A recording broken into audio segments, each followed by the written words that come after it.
দর্শক সকলকে স্বাগত জানাচ্ছি আজকের ম্যাট্রেস টু দ্য পয়েন্টে। আমি প্রতিদিনের মতো রয়েছি সোমা ইসলাম। আজ আমাদের আলোচনার শিরোনাম দেশের অতীত এবং বর্তমান। আমাদের সঙ্গে আজকে আলোচনায় ভার্চুয়ালি যুক্ত হচ্ছেন বদিউল আলম মজুমদার, সম্পাদক সুশাসনের জন্য নাগরিক সুজন, এবং স্টুডিওতে আছেন ডক্টর আব্দুল্লাহ আল মামুন, সমাজ বিশ্লেষক ও শিক্ষক, ঢাকা বিশ্ববিদ্যালয়। আরও আছেন মোহাম্মদ আলী তোহা, সমন্বয়ক বৈষম্য বিরোধী ছাত্র আন্দোলন। আরও আছেন আব্দুল কাদের, সমন্বয়ক বৈষম্য বিরোধী ছাত্র আন্দোলন। ভার্চুয়াল অতিথি এবং তিনজন যারা স্টুডিওর অতিথি আছেন সকলকে আমি স্বাগত জানাচ্ছি আজকের আলোচনায়। আমি আলোচনাটা একটু ভার্চুয়াল জনাব বদিউল আলম মজুমদারকে দিয়েই শুরু করতে চাই। জনাব বদিউল আলম মজুমদার, শোনা যায় আমার কথা? জি, শোনা যাচ্ছে। পঞ্চদশ সংশোধনী কেন অবৈধ নয় সেটির জন্য আপনারা রিট করেছেন, 8 সপ্তাহের মধ্যে রুলের জবাব চেয়েছেন। আমার যেটা ছোট প্রশ্ন, আজকে যে রিটটি হলো পঞ্চদশ সংশোধনী কেন অবৈধ নয় সেটি মানে এইটার মধ্যে তো ছিল তত্ত্বাবধায়ক সরকার বাতিল করে দেওয়া।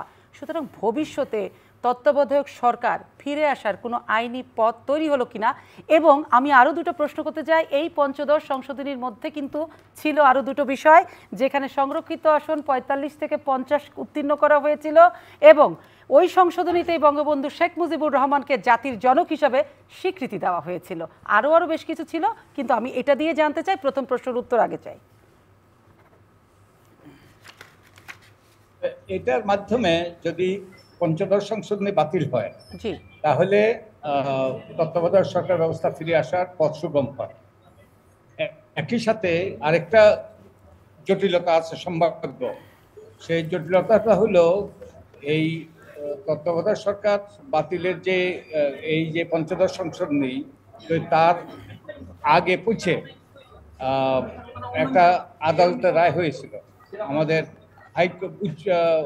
আপিল বিভাগের রায় হয়েছিল, ত্রয়োদশ সংশোধনী বাতিল মামলার রায়। তো সেই রায়টারও একটা প্রভাব আছে এর উপর। তো এটা পঞ্চদশ সংশোধনী বাতিল করতে হবে, একই সাথে এই যে আপিল বিভাগের ওই রায়টাও সেই শুনানি করে ওটাও বাতিল করতে হবে। হ্যাঁ, 2011-তে যেটা হয়েছিল ত্রয়োদশ সংশোধনী।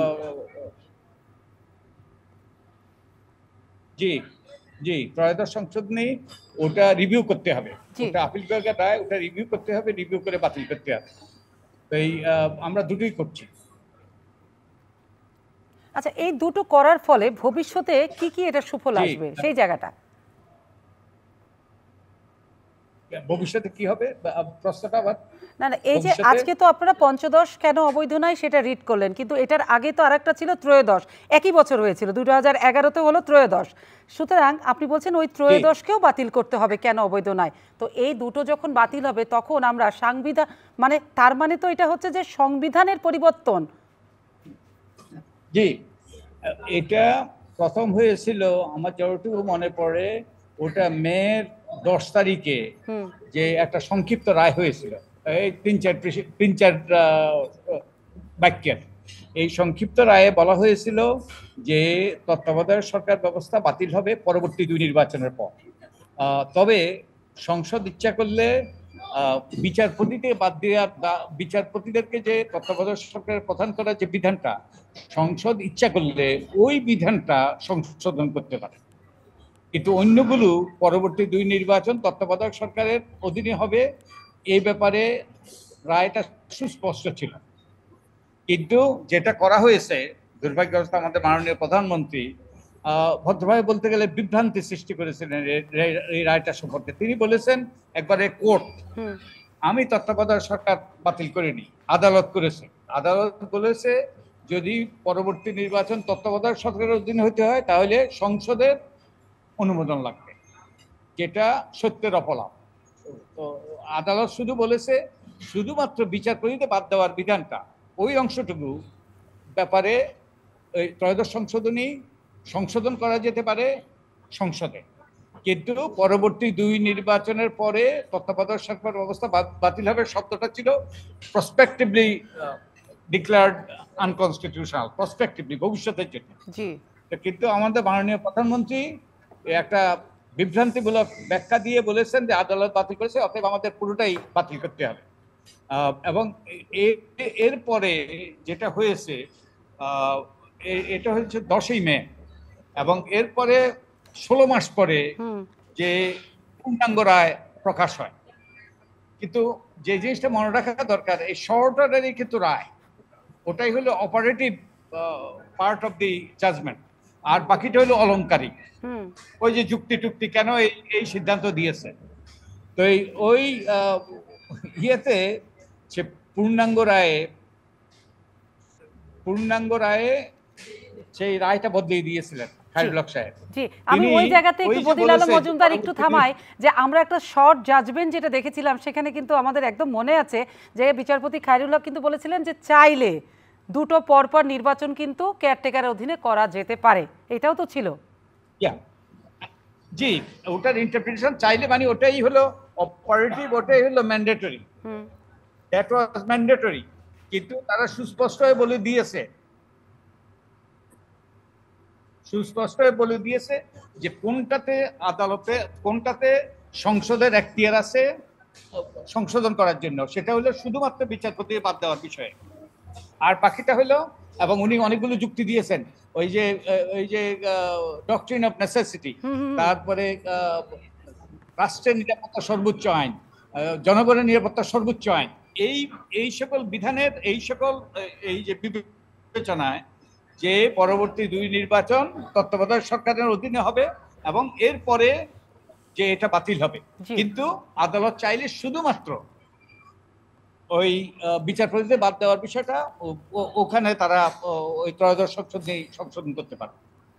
এবং তো এটা এবং পঞ্চদশ সংশোধনীটা অসাংবিধানিক, অনেকগুলো কারণ, আমি দুই একটা বলবো না, আমি আসবো আপনার কাছে, কিন্তু আমি স্টুডিওর আমি আসবো, দুই একটা আরো বলবেন, তিনটাও বলবেন, আরো বেশি বলবেন, কিন্তু যেটা আপনার কাছে আমি একটু ছোট প্রশ্ন রেখে আবার আসবো যে আজকের রিট এবং আগামীর ভবিষ্যৎ, এই রিটকে কেন্দ্র করে যে ভবিষ্যৎটা তৈরি হবে সেটাকে আপনি একটু আমাদেরকে জানাবেন, এটা মানুষ জানতে চায়। আমি প্রশ্নটি রাখছি, আমি একটু আসবো, এসে উত্তরটা জানতে চাইবো। আমি আব্দুল কাদের আপনাকে দিয়ে একটু শুরু করতে চাই। গণঅভ্যুত্থান, ছাত্র জনতার গণঅভ্যুত্থান হয়েছে, একটা পর্ব শেষ হয়েছে, এখন মূল পর্বটা আছে পুরো বাংলাদেশকে পুনর্গঠন। সেই জায়গাটাতে পুনর্গঠনের দায়িত্বে অন্তর্বর্তীকালীন সরকার আছে, তারা দেখবে। আর আপনারাও বারবার বলছেন আমরাও বাড়ি ফিরে যাইনি, ওয়াচডগের ভূমিকায় আমরা কিন্তু আছি। কিন্তু সেই যে আছি, সাধারণ মানুষ কীভাবে মনে করেন যে নতুন বাংলাদেশ হয়েছে, আমার জিনিসের দাম কেন কমে না? কিন্তু আপনাদের মাথাতেও আছে যে দুর্নীতি বন্ধ করতে হবে, প্রশাসনের যে দলীয়করণ থেকে শুরু করে সব জায়গাতে যা যা ছিল সেগুলো বন্ধ করতে হবে, এবং আইন শৃঙ্খলা বাহিনী থেকে শুরু করে সব কিছুকেই সাধারণ মানুষের জনসেবার মধ্যে পৌঁছে দিতে হবে। এই জিনিসগুলো কিভাবে পৌঁছে দেওয়া হবে, কিংবা দেওয়া উচিত, কিংবা দিচ্ছে কিনা, সেই জায়গাতে আপনারা এই 2 সপ্তাহ কি মনিটরিং করেছেন? জি, ধন্যবাদ। দেখেন, আমাদের যে ছাত্র জনতার যে গণ অভ্যুত্থান, সেই গণ অভ্যুত্থানের লক্ষ্যই ছিল কি শুধু কোনো ব্যক্তিকে চেঞ্জ করা না, বরং সিস্টেমকে চেঞ্জ করা। সেই জায়গা থেকে আমরা সেটা সফল, আমরা সেই পথটার দিকে যাচ্ছি আর কি আমরা। কিন্তু দেখেন এই যে গত 14 বছর 15 বছর ধরে যে রেজিমটা আপনার এক্সিস্ট করছে, প্রত্যেকটা সিস্টেমের মধ্যে প্রত্যেকটা সেক্টরকে হচ্ছে আপনার একদম দোষে দিয়েছে। প্রত্যেকটা সেক্টর আপনার করাপ্টেড, প্রত্যেকটা সেক্টরের মধ্যে প্রত্যেকটা মানুষজন নিষ্পেষিত, নিপীড়িত, বঞ্চিত। এখন দেখেন 71 সালে আমরা যেভাবে দেখেছি, আমরা বইতে পড়েছি যে 71 সালে প্রত্যেকটা মানুষজন হচ্ছে তারা মনে ভাবছে কি যে এইবার হয়তো আমরা কি নিজেদের দাবিগুলো আদায় করে নিতে পারবো। তারা ভাবছে কি এই যে গরম গরম রুটিটা আমরা সেকে ফেলবো। কিন্তু আমরা বলি কি ভাই দেখেন, গত 15 বছর থেকে যে সিস্টেমটা এভাবে কলাপস করছে, সেই সিস্টেমকে যদি আমরা উঠাতে চাই একটু সময় লাগবে আমাদেরকে। আমরা শুরু থেকে আমাদের যে প্রধান প্রায়োরিটি ছিল, এই যে যাদের জীবনের বিনিময়ে, যাদের পঙ্গুত্ব বরণের বিনিময়ে আজকের এই অবস্থান, আজকের এই স্বাধীনতা, তাদেরকে জীবনের চিকিৎসা নিশ্চিত করা, তাদের জন্য আহত কিংবা নিহত পরিবারের পাশে দাঁড়ানো, আমরা এখন সেই কাজগুলো করতেছি। আমাদের আরেকটা বিষয় ছিল, দেখেন এই শুরু থেকে যখন 5 তারিখের পর থেকে আপনার ল অ্যান্ড অর্ডার ফাংশন করতেছে না, সেক্ষেত্রে হচ্ছে আমাদের যারা শিক্ষার্থীরা ছিল, আমরা সেক্ষেত্রে একটা কমিটি করে দিয়েছিলাম, যে সেটা হচ্ছে রাষ্ট্রীয় সম্পদ এবং সম্প্রীতি রক্ষা কমিটি। আপনি দেখেছেন সেটা হচ্ছে কি একদম গ্রাম পর্যায়ে, ওয়ার্ড পর্যায় থেকে সেটা কীভাবে সুন্দর করে পরিচালিত হয়েছিল। আপনি দেখেন সারা বিশ্বে যদি আমরা দিকে তাকাই, কোনো একটা গণ অভ্যুত্থান পরে, বিপ্লবী গণ অভ্যুত্থান পরবর্তী কী হয়, সেক্ষেত্রে একটা ম্যাসাকার হয়ে যায়। কিন্তু সেই তুলনায় বাংলাদেশে দেখেন এই যে ছাত্ররা হচ্ছে আপনার রাস্তায় গাড়ি ঠিক করতেছে, আবার রাতে মানুষকে ডিউটি চেঞ্জ করতেছে, কেউ 3 ঘন্টা পর আরেকজন আসতেছে, এসে হচ্ছে গিয়ে কি আবার এই যে মাদ্রাসার শিক্ষার্থী কিংবা অন্যান্য শিক্ষার্থীরা হচ্ছে কি মন্দির পাহারা দিচ্ছে, বিভিন্ন হচ্ছে রাষ্ট্রীয় সম্পদ যেগুলো প্রতিষ্ঠানগুলো আছে সেগুলো পাহারা দিচ্ছে। আমরা এইভাবে আস্তে আস্তে কাজ করতেছি। আমরা মনে করি যদি, কিন্তু কাদের এই কাজটা তো পুরোটা আপনাদের না, এটা তো আইন শৃঙ্খলা বাহিনী আছে, প্রশাসন আছে, তাদের কাজ। তাদেরকে তো তার দায়িত্ব পালন করতে হবে। আপনাদের শিক্ষা জীবনে ফিরতে হবে, আপনাদের বেটার ফিউচার আছে, সেখানে যেতে হবে।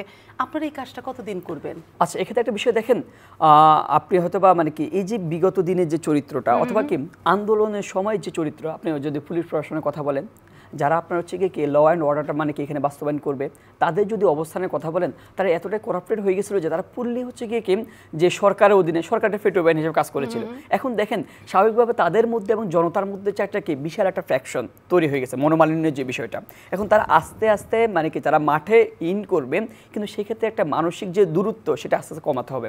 আমরা চাচ্ছি হচ্ছে গিয়ে এই যে দেখেন ট্রাফিকরা আপনার এখন মানে কি ফুললি আপনার রাস্তায় নামতেছে না। আমরা চাচ্ছি যে ট্রাফিক, এবং আমরা দীর্ঘদিন হচ্ছে 1 সপ্তাহ যাবত আমরা শুধু শিক্ষার্থীরা আপনাকে ট্রাফিক কন্ট্রোল করে গেছে, কিন্তু এখন দেখেন ট্রাফিক এবং শিক্ষার্থীরা একসাথে আস্তে আস্তে আসতেছে। এই আস্তে আস্তে হচ্ছে গিয়ে কীভাবে আমি মনে করি যে কি দুজনের মধ্যে যে কি মেলবন্ধনটা তৈরি করে হচ্ছে কি আস্তে আস্তে এগুলো আগাবে। তার মানে যে একটা অবিশ্বাসের জায়গা, যে দলীয়করণের জায়গাটা এত বছর ধরে তৈরি হয়েছিল, সেটা যদি ভাঙতে হয় তাহলে আপনারা মনে করছেন সব পক্ষের এটা একটা বড় সুযোগ। যে পক্ষগুলোকে অভিযুক্ত করা হচ্ছে যে আইন শৃঙ্খলা থেকে শুরু করে প্রশাসন একটি নির্দিষ্ট রেজিমের আজ্ঞাবহ ছিল, সেই আজ্ঞাবহ রেজিমটা যেহেতু ভেঙে গেছে, নতুন একটা রেনোভেশন হচ্ছে, সেই জায়গাতে ওই মানুষগুলোরও একটা সুযোগ এসেছে জনগণের প্রতি তাদের আস্থাটা ফিরিয়ে আনার। এরকমটাই তো আমরা সেটাই মনে করতেছি, এবং সেই আস্থা ফেরনের মাঝখানে একটা ব্রিজ হিসাবে আপনারা আছেন। শিক্ষার্থীর কাজ করতেছি, এটাই তো, এমনটাই তো। আরো অনেক প্রশ্ন আছে, একটু স্যারের কাছে যাই। স্যার বসে আছে। স্যার, যে জায়গাটা আপনার কাছে জানতে চাই সেটি হচ্ছে, এখন আমরা মানুষ তো অনেক কিছু দেখতে চাই, যে আমি বিভিন্ন অফিস আদালতে যাব, কোনো ঘুষটুস থাকবে না, দুর্নীতিবাজ অফিসার থাকবে না, আমি আমার নিজের কথাটি বলতে পারবো, হসপিটালে গিয়ে আমি চিকিৎসাটা পাবো, কাউকে আমার হাত পা ধরে বেড নিতে হবে না, আপনার শিক্ষা প্রতিষ্ঠানে আছে কোনো দলীয় শিক্ষক হবে না, একদম মাথা উঁচু করে স্যাররা কথা বলবে আর আমরা স্টুডেন্টরা স্যারের কাছে মাথা নত করে থাকবো। এটাই তো আমরা ছোটোকাল থেকে শিখেছি, স্যার আর এবং শিক্ষকের ভূমিকা। কিন্তু সেই জায়গা থেকে আমরা অমন বাংলাদেশটা কবে পাবো বলবেন? অনেক সময় লাগবে অবশ্যই, যা ভেঙেছে গড়তে অনেক সময় লাগে। কিন্তু আমার প্রশ্ন হচ্ছে, এই মুহূর্তে বিভিন্ন জায়গাতে আমরা দেখছি হয়তো তারা 15-16 বছরে ভুক্তভোগী ছিলেন, এবং তারা তাদের ওই ভুক্তভোগী অনেক মানুষকে দেখছি বিভিন্ন প্রতিষ্ঠান রাস্তাঘাটে এখনও তারা ব্যানার নিয়ে দাঁড়িয়ে যাচ্ছেন যে আমাকে ফেরাতে হবে অফিস আদালতগুলোতে। এই জায়গাটাতে নতুন সরকার কিভাবে এই জায়গাগুলো মানে সমাধান করবেন? ওনাদের তো আরও অনেক দায়িত্ব আছে না, কিন্তু সবাই তো বলছে যে আমি ভুক্তভোগী ছিলাম, আমাকে ফেরাতে হবে। এক পক্ষ চলে গেল, আর এক পক্ষকে আনতে হবে। এই জায়গাটা আমি জানতে চাই।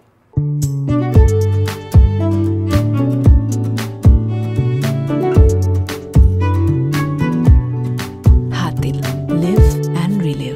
ধন্যবাদ আপনাকে। আপনি যদি ফ্যাসিস্ট সরকারের ডেফিনেশন আমরা দেখি, সেখানে দেখব যে একটা ফ্যাসিস্ট সরকার তৈরি হয় একটা গোষ্ঠীতন্ত্রের মাধ্যমে। যারা ব্যাংকের সুবিধা পাবে একটা শ্রেণী, রাজনৈতিক সুবিধা একটা পাবে শ্রেণী, প্রশাসনিক সুবিধা পাবে একটা শ্রেণী, অর্থাৎ একটা প্রভুর আন্ডারে একটা সামন্ততান্ত্রিক প্রথা, যারা বেনিফিশিয়ারি, যারা ওই প্রভুর বেনিফিশিয়ারি, এভাবেই এই ফ্যাসিস্ট স্ট্রাকচারটা ডেভেলপ করে। এবং আমাদের এখানে যদি মিলিয়ে দেখেন আপনি যদি মিলিয়ে দেখেন যে অর্থনীতির যারা বেনিফিট পেয়েছে, যারা বিভিন্ন ক্ষেত্রে এম্পাওয়ার্ড হয়েছে, তারা কিন্তু এই ফ্যাসিস্ট গোষ্ঠীর অন্তর্ভুক্ত। তাহলে কি হয়েছে, যে একটা নির্দিষ্ট গোষ্ঠীর ভাগ্য চেঞ্জ হয়েছে, নির্দিষ্ট গোষ্ঠীর অর্থনৈতিক উন্নয়ন হয়েছে। সেটাকে ঢাকার চেষ্টা করা হয়েছে মেগা প্রজেক্ট নিয়ে। কিন্তু মেগা প্রজেক্ট মানে মেগা দুর্নীতি, মেগা প্রজেক্ট মানে মিসম্যানেজমেন্ট আমাদের মধ্যে দেশগুলোর জন্য, যেখানে ইনক্যাপাসিটি একটা অনেক বড় ইস্যু। আপনি নিশ্চয়ই জানেন যে আমাদের গার্মেন্টস সেক্টরের টপ লেভেলটা এখনো বাইরের যে হিউম্যান রিসোর্স সেটা দিয়ে মেনটেন করতে হয়। তার মানে একটা যে ইনইকুয়ালিটির যে সমাজ, সেই ইনইকুয়ালিটির সমাজ প্রতিষ্ঠিত হয়েছিল একেবারে মোটামুটি 15 বছরে আরও রূঢ় হয়েছিল এই সমাজ ব্যবস্থা। সেক্ষেত্রে যেটা হয়েছে, একটা তাহলে বৈষম্যের সৃষ্টি হয়েছে, মানুষের মধ্যে ক্ষোভের সৃষ্টি হয়েছে, বঞ্চনার সৃষ্টি হয়েছে।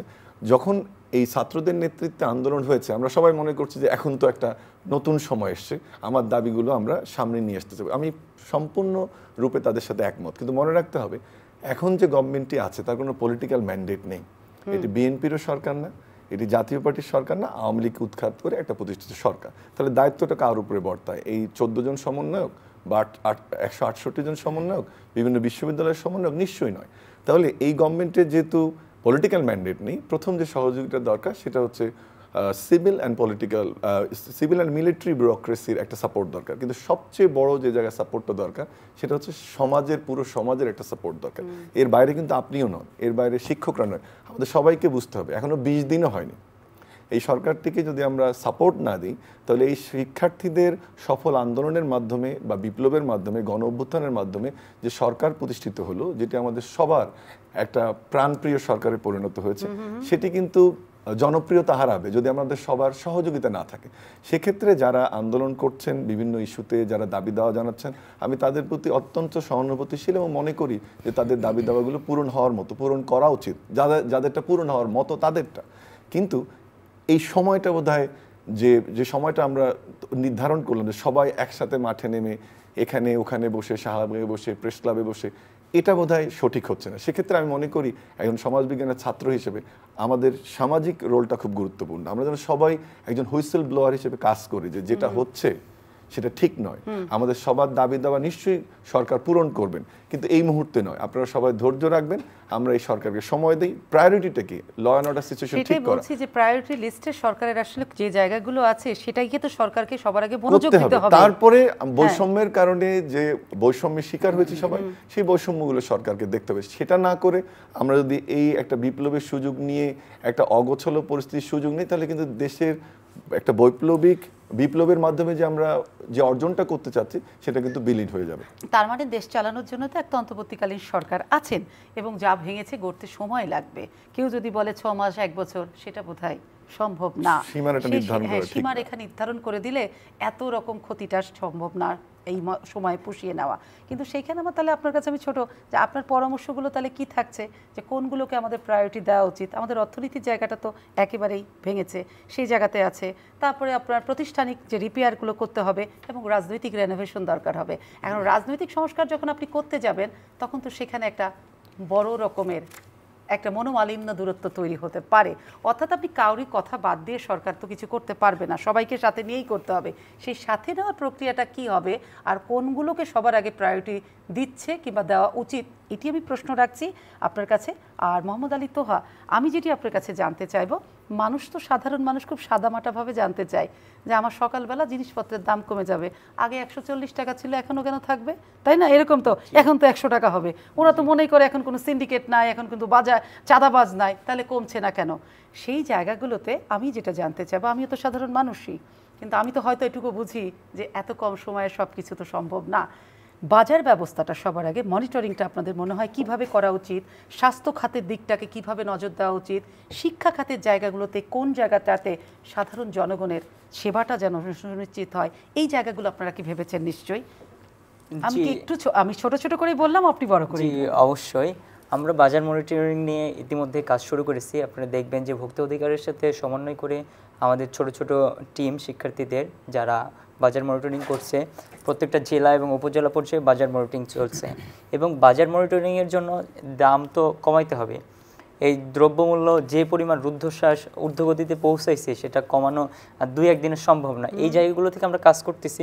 এখানে বাজার দ্রব্যমূল্যের মূল্য কমানোর জন্য আপনার সিন্ডিকেট ভাঙতে হবে, মিডলম্যান কমাইতে হবে এবং রাস্তায় যে চাঁদাবাজিগুলো হতো চাঁদাবাজি বন্ধ করতে হবে।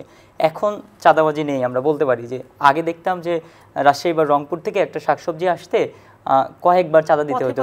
ছাত্রলীগ, যুবলীগ, তাঁতিলীগ, পাতিলীগ সব জায়গায় চাঁদা দিয়ে আসতে আসতে একটা দ্রব্যমূল্য, আমার বাবা আলু বিক্রি করতো 10 টাকা কেজি, এখানে এসে সেই আলু আমি কিনতাম 80 টাকা কেজিতে। এই যে একটা বিষয়ের অবসান ঘটেছে।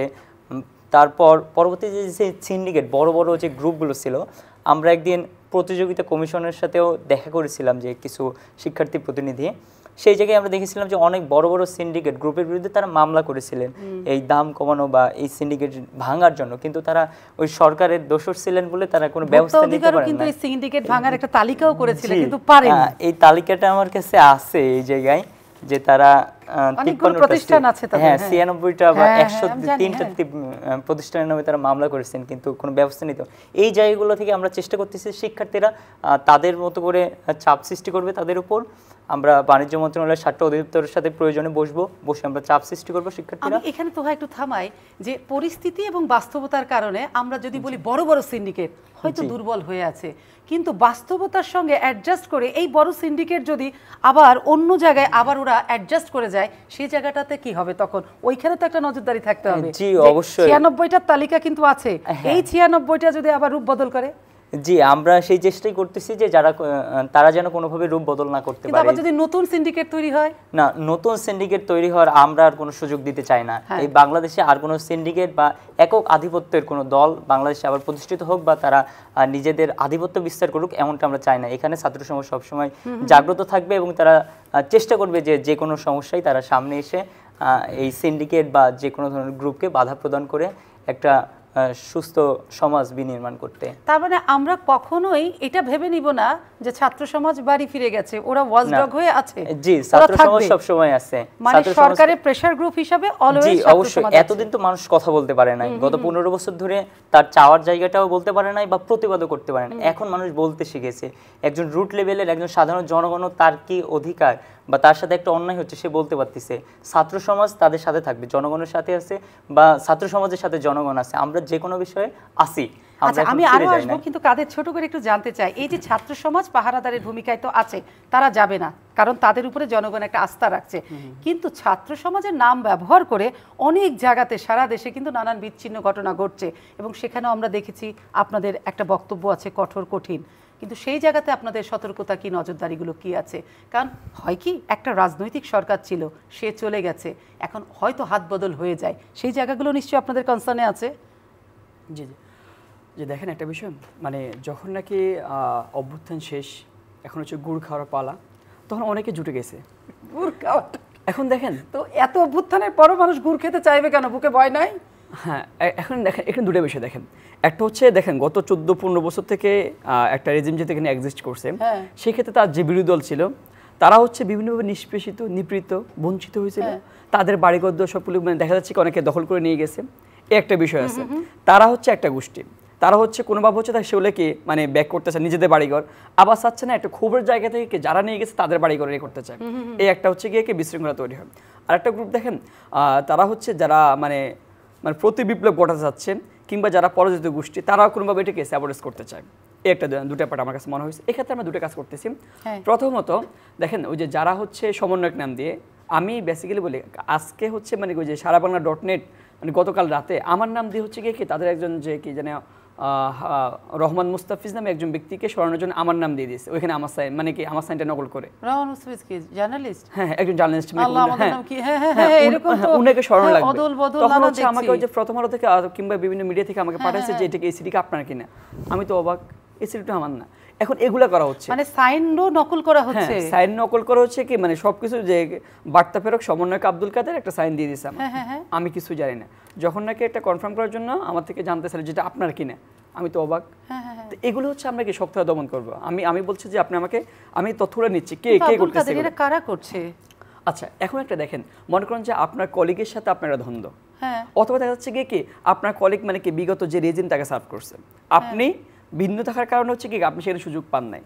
এখন আপনি কি করতেছেন, এই যে আমার নামটা ব্যবহার করে কি করতেছেন, আপনার কলিগকে উঠিয়ে দিচ্ছেন। এটা হচ্ছে আপনার নিজেদের ব্যক্তিগত দ্বন্দ্ব, মানে আমাদের গৃহযুদ্ধ, মানে ঘরের প্রাসাদ ষড়যন্ত্র, সেটাই আর কি। এখন আমার কাঁধে হচ্ছে বন্দুক রেখে হচ্ছে আপনি কি নিজের স্বার্থটা উদ্ধার করতেছেন, বিষয়গুলো এমন হচ্ছে। কিন্তু এই কাঁধে বন্দুক রেখে অন্য কাউকে ফায়ার করা যাবে না, সেই বাংলাদেশ মানুষ দেখতে চায় না। হ্যাঁ, আমরা আগে বলেছি যে আমি শুধুমাত্র কোনো ব্যক্তির বিরুদ্ধে নয়, একটা সিস্টেমটা চেঞ্জ করতে চাচ্ছি। এখন আমরা আরেকটা জোরালো পদক্ষেপ নিচ্ছি। আমরা প্রত্যেকটা হচ্ছে, আমরা তো সবগুলো কমিটি দিই নাই, আমরা একটা হচ্ছে কি বক্তব্যের মাধ্যমে বলছি যে কি গত 5 তারিখের পর থেকে যত কমিটি সবগুলো আমরা কি এগুলো কোনো আমাদের কোনো কমিটি না। আরেকটা বিষয় আমরা কাজ করতেছি, আমাদের একটা টিম কাজ করবে সারা দেশব্যাপী, হচ্ছে তারা ঘুরে বেড়াবে, ঘুরে বেড়া হচ্ছে কি যারা এসব অসৎ কাজগুলো করতেছে তাদেরকে আইডেন্টিফাই করবে এবং আইনে আওতায় আনবে, তাদের বিরুদ্ধে কঠোর ব্যবস্থা নেবে। আমরা এই কাজগুলো অলরেডি শুরু করেছি। আরেকটা আমি প্রশ্ন রেখে যাচ্ছি একটু বদিউল আলম মজুমদারের কাছে, কাদের আপনার কাছে, সেটা হচ্ছে সংখ্যালঘুদের উপরে অত্যাচার হচ্ছে, যে কোনো রাজনৈতিক সহিংসতা সবসময় সংখ্যালঘুদেরকেই বেছে নেয় রাজনৈতিক সরকারগুলো, পক্ষ বিপক্ষ, এবং সংখ্যালঘুদের বাঁচাতে এবং তাদের ভালো রাখতে পার্শ্ববর্তী দেশ কিন্তু বারবারই আমাদের দেশের যে কোনো সরকারকে বলে ওদের দেখে রাখবেন। কিন্তু প্রশ্ন হচ্ছে ওদের দেখে রাখার তো কোনো বিষয় নাই, আমরা তো সবাই এদেশের মানুষ, আমরা তাকে কেন, অত্যাচার যদি আমার উপরে হয় সংখ্যালঘুর উপরে হচ্ছে হয়তো, কিন্তু এটা তো অন্য সংখ্যালঘুকে আমরা আলাদা কেন ভাবছি, এরা তো আমাদের দেশের নাগরিক, এবং অন্য দোষ শুধু সংখ্যালঘু নিয়েই এতটা কনসার্ন কেন, সেই জায়গাতে তো আমি স্পেসিফিক বক্তব্য চাই। সংখ্যালঘু তো আলাদা কোনো দেশের না, আমার দেশের নাগরিকই, আমাদের মতোই, তাহলে ওদেরকে নিয়ে অন্য ভাবনাটা অন্য দেশ কেন ভাবছে, এটাকে আমরা কেন প্রায়োরিটি দেব, নাকি ভাবার মতো কোনো বিষয় আছে কিনা, আর এটাতে আপনারা কতটুকু কনসার্ন আছেন? কারণ আমরা জানি মসজিদ মন্দিরগুলো আপনারা পাহারা দিয়েছেন, এখনও আছে, আর বিভিন্ন জায়গায় হয়তো আমি বলবো না বিচ্ছিন্ন কিছু ঘটনা ঘটেনি, ঘটেছে, কিন্তু সেটাকে হয় কি অন্য কোনো দেশ অনেক বড় করে দেখছে, অন্য একটা রং দেওয়ার চেষ্টা হয়। এই রংগুলো যেন কোনো পক্ষ দিতে না পারে সেজন্য আপনাদের অবস্থানটা ক্লিয়ার করবেন, সেটা আমি প্রশ্ন রাখছি। বদিউল আলম মজুমদার, নিশ্চয়ই আপনি আমাদের সঙ্গে আছেন। জনাব বদিউল আলম মজুমদার আছেন সঙ্গে? জি জি জি আছি। জি, আমি একটা প্রশ্ন রেখেছিলাম, সবচেয়ে বড় কথা আজ যে রিট করলেন সেই রিট এবং এই রিটের যদি পজিটিভ আমরা জবাব পাই তাহলে ভবিষ্যৎ, তাহলে ভবিষ্যৎ কি হবে? জি জি জি আমাদের অনেকে সুরক্ষা পাবে। এই পঞ্চদশ সংশোধনীতে একটা বিধান আছে, হ্যাঁ 7 ক, যে 7 কর বিধানে কেউ যদি ওই যে বলপূর্বক কিংবা ওই যে অন্য কোনো ভাবে এই যে সংবিধান বাতিল করেন কিংবা বাতিল করার জন্য এমনকি এই সম্পর্কে কোনো আলাপ আলোচনাও করেন, দাবি করেন, তাহলে তারা রাষ্ট্রদ্রোহিতার মামলায় অভিযুক্ত হতে পারেন। তো তার মানে আমরা, আপনিও বোধহয় বাদ যাবেন না, আপনার ঘাটটাও কিন্তু চলতে পারে, বুঝছেন? তো এই পঞ্চদশ সংশোধনী বাতিল হলে, এবং এই বিধানটা এনেছে পাকিস্তানের সংবিধান থেকে, পাকিস্তানের সেই জিয়াউল হক তারা ওই যে নির্বাচিত সরকারকে উৎখাত করে তারা ক্ষমতা দখল করেছেন এবং ভুট্টো সাহেবকে তো তারা ঝুলিয়ে দিয়েছিলেন। তো ওটা তারা এনেছেন ওই যে কেউ যেন ওনারা কুক্ষিগত করে ওনারা অব্যাহত থাকলে কেউ যেন এরপরে টু শব্দ করতে না পারে। তো আমরা তো টু শব্দই না, শুধু আমাদের এই ছেলে মেয়েরা এবং দেশের আপামর জনসাধারণ তো এই সরকারকে বিতাড়িত করেছে এবং এই সংবিধানকে অকার্যকর করে ফেলেছে। এখন আমরা সবাই ঝুঁকিতে আছি, এই ঝুঁকিটা দূরীভূত হয়ে যাবে। এবং এর মাধ্যমে যেটা হয়েছে, আমাদের অতীতে যে 4টা নির্বাচন নির্দলীয় তত্ত্বাবধায়ক সরকারের অধীনে হয়েছে, এগুলো কিন্তু এগুলোতে যারা আগে ক্ষমতায় ছিল তারা ক্ষমতাচ্যুত হয়েছে, নূতন দল ক্ষমতায় এসেছে এবং যার ফলে ক্ষমতা কুক্ষিগত করার পরটা রুদ্ধ হয়ে গিয়েছে। পক্ষান্তরে যে 8টা নির্বাচন দলীয় সরকারের অধীনে হয়েছে, সবগুলোতে যারা ক্ষমতা ছিল তারাই ক্ষমতায় ফিরে এসেছে। অর্থাৎ এর মাধ্যমে এই নির্দলীয় তত্ত্বাবধায়ক সরকার বাতিলের মাধ্যমে যে ক্ষমতা কুক্ষিগত করা, চিরস্থায়ী করার পথটা সুগম হয়েছে। এবং চিন্তা করে দেখেন, আমাদের যদি 7ই জানুয়ারি নির্বাচনটা যদি প্রতিযোগিতা হতো, যদি সুষ্ঠু নিরপেক্ষ হতো, তাহলে এই যে গত কয়েক সপ্তাহের যে মর্মান্তিক ঘটনাগুলো, এই যে এত হতাহতের ঘটনা, এই ঘটনাগুলো ঘটতো না। আমাদের একজন প্রধানমন্ত্রী বিদেশে বিতাড়িত হইতেন না, এরকম অনেকগুলো বিষয় আমরা এড়াতে পারতাম। তো কিন্তু তত্ত্বাবধায়ক সরকার নিয়েও বিতর্ক আছে। তো সেটা সংসদ, যেটা নির্বাচিত সংসদ, জনগণের ভোটে যারা ক্ষমতায় আসবে তারা ঠিক করবে এটাতে কি পরিবর্তন আপনি কতগুলো এই পঞ্চদশ সংসদে কতগুলো আপনি বলছেন যে কতগুলো যে আকর্ষণীয় আছে রাখা প্রয়োজন, অবশ্যই এগুলো, কিন্তু ওই যে স্বৈরাচারী পদ্ধতিতে নয়, যে জনগণের প্রতিনিধিরা জনগণের স্বার্থ বিবেচনা নিয়ে সেই সিদ্ধান্তগুলো নেবেন, যাতে অতীতের বিষয়গুলো পুনরাবৃত্তি না হয়। আর পঞ্চদশ সংশোধনী একটা যুক্তিতেই বাতিল, এই যে অসাংবিধানিক, যে সংবিধান সংশোধনের জন্য যে 142 অনুচ্ছেদ অনুযায়ী গণভোট করতে হয়, গণভোট করে না। আর এই পঞ্চদশ সংশোধনের মাধ্যমে সংবিধানের 1/3 অসংশোধনযোগ্য করা হয়েছে। এক সংসদ, যেমন নবম সংসদের আমলে এটা হয়েছে, নবম সংসদ পরবর্তী সংসদের হাত পা বেঁধে দিতে পারে না। এই সংবিধান সংশোধন করা সংসদ সদস্যদের এখতিয়ার, এবং এটা কারো ওই যে এখতিয়ার ক্ষুণ্ণ করতে পারে না। জি, যে জায়গাটা জি আমি আরেকটু জানতে চাই, সংবিধানটা তো সংশোধন করতে হবে, এটাই তো হচ্ছে মূল। যদি অনেকেই বলছিলেন এবং আপনারাও বলছিলেন সংবিধানের ফ্লোর ক্রসিং 70 অনুচ্ছেদ থেকে শুরু করে ক্ষমতার যে ইমব্যালেন্স আছে রাষ্ট্রপতি প্রধানমন্ত্রী, সেটা পরিবর্তন করতে হবে, সংসদ দ্বিকক্ষ বিশিষ্ট হতে হবে, কিংবা একবার প্রধানমন্ত্রী দুবারের বেশি হতে পারবেন না। এই আমূল পরিবর্তন সত্ত্বেও হয়তো আরও অনেক কিছু লাগবে, কিন্তু সেই লাগাটা যদি সংবিধানে হাত দিতে হয় তাহলে সেটা কিভাবে দেওয়া হবে, কারণ সংসদ ডিসলভ হয়ে গেছে। ওকে, এখন আমরা আমাদের উপদেষ্টা পরিষদ সিদ্ধান্ত নিতে হবে। দাবিটা তো হলো রাষ্ট্র মেরামত। এখন রাষ্ট্র মেরামত দ্বারা কি বোঝাচ্ছেন তারা, তাদের কাছে কি, একজনের কাছে রাষ্ট্র মেরামত বলতে একই জিনিস বোঝায়। তো এই যে অনেকের কাছে খুলনালসে বদলে ফেলা, এই সংবিধান ফেলে দিয়ে নতুন করে সংবিধান রচনা করা, তাহলে তো ভিন্ন। আর যদি তা করা না যায়, তা যদি তারা করতে না চান, তাহলে এই এই এই পঞ্চদশ সংশোধনী বাতিল হবে একটা মাইল ফলক, এবং যেটা একটা দুরূহ সমস্যার আদালতের মাধ্যমে এটার সমাধান হয়ে যাবে।